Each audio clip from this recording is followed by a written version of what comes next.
Sampurasun, Wilujeng Sumping di channel Ngaliwet Ngalet.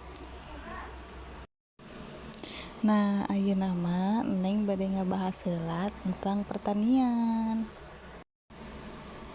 Bibit anu disemai ieu nyaeta bibit cabe, cabe besar atanapi cabe ageng. Usia bibit cabe nyaeta 1 minggon setelah masa semai atanapi masa tanam. Ieu nganggo bibit cabai F1 nyaeta bibit hibrida anu unggulna. Pami ayeuna nuju ngadamel bungbungan tina kertas nasi. Kunaon tah ngadamelna tina kertas nasi? Kumargi kahijina mudah didapat, kaduana murah, katiluna mudah terurai, kaopat ngajaga struktur akar, sareng masih seueur lah keuntunganna. Tong hilap lahan kedah disiapkeun. Kade bibit tos aya bungbungan tos aya lahan teu ayanya.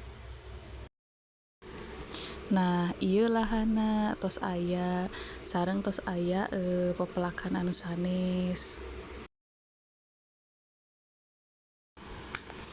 Nah, bibit anu tadi tos parantos ieu nya tumbuhna sae alhamdulillah.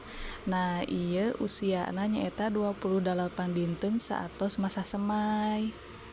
Atos katinggalnya tos mulai daunna tos aya opat kitu.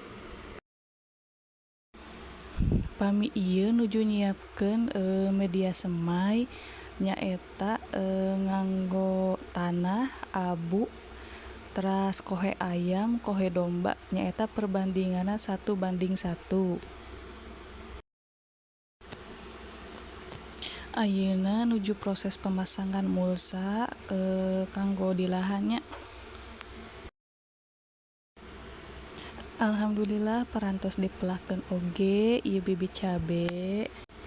Kanggo jarak tanam pohon ka pohon nyaeta 25 cm. Kanggo jarak antar barisan nyaeta 150 cm. Di sisina tumpang sari sareng bawang daun. Alhamdulillah parantos rengse dina pertama melaknya. Mugia kanggo kapayunna tumbuh sehat, sae sareng hasil panenna memuaskan. Hatur nuhun.